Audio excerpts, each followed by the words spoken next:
نحمد و نصلی علی رسول الکریم اما بعد فاعوذ باللہ من الشیطان الرجیم بسم اللہ الرحمن الرحیم. میرے لیے انتہائی قابل احترام محترم بھائی جناب ظفر اقبال بٹ صاحب، صدر ایم ڈی روز گروپ، انتہائی قابل احترام ملک شوکت صاحب، صدر کشمیر پریس کلب ممبر،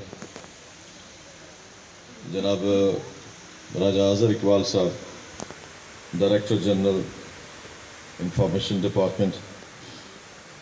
محترم جناب راجہ کیسر اورنگزیب صاحب، ڈپٹی کمشنر ممبر، محترمہ بشارت زمان صاحبہ، پرنسپل گرلز ڈگری کالج ممبر، جناب چودھری محمد اقبال صاحب، ڈسٹرکٹ ہیلتھ آفیسر ممبر، جناب راجہ نعیم نجمی صاحب، general secretary Kashmir press club member, محترم جناب راجہ آصف صاحب، چیئرمین ضلع زکوٰۃ و عشر ممبر، جناب محترم جناب چودھری مختار صاحب، چیئرمین عوامی اتحاد، جناب اورنگزیب صاحب، ایس سی بلڈنگ، عامر زیب راجہ صاحب، ڈی ایل جی ممبر، جناب چودھری اکرم صاحب عرف پپو، صدر انجمن تاجران، جناب چودھری فرید صاحب، صدر حلقہ جماعت اسلامی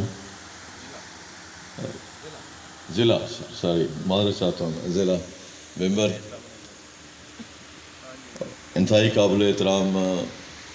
شرکائے محفل، بالخصوص مظہر جعفری صاحب جو صدر ہیں پریس کلب سمانی کے، میں ان کا بہت شکر گزار ہوں. اسی طرح شاہد اکرم صاحب جو صدر پریس کلب برنالہ کے ہیں، اسی طرح جنرل سیکرٹری ہیں پریس کلب گلیانہ کے عمر فاروق صاحب، اور شکیل بٹ صاحب ہیں سابق صدر کوٹلہ پریس کلب، میرے محترم بھائی ہیں راشد راج صاحب، مرکزی رہنما ہیں سی ای او جے، اسی طرح چودھری آصف اکرم صاحب برنالہ سے، راجہ ساجد اقبال صاحب سمانی سے، چودھری فضل امان صاحب سمانی سے، چودھری نعیم صاحب برنالہ سے تشریف لائے، آپ کے جو ساتھی ہیں. اسی طرح جو ممبر میں پریس سے شعبہ سے منسلک حضرات ہیں یا مختلف سوسائٹی سے تعلق رکھنے والے، سول سوسائٹی سے تعلق رکھنے والے افراد ہیں، میں آپ سب کا بڑا شکر گزار ہوں، بالخصوص کشمیر پریس کلب کے تمام ساتھیوں کا جنہوں نے میرا استقبال بھی کیا، اور یہ جو بلڈنگ ان کے لیے بنائی گئی ہے اس کا افتتاح بھی میرے ہاتھوں سے کروایا. میں اس کے لیے ان کی ساری ٹیم کا، ان کے تمام ساتھیوں کا بہت ہی شکر گزار ہوں. بالکل یا آپ نے بھی بینرز پہ لگایا، جناب صغیر احمد شمی، مرحومہ مغفور، جناب چودھری شفیع صاحب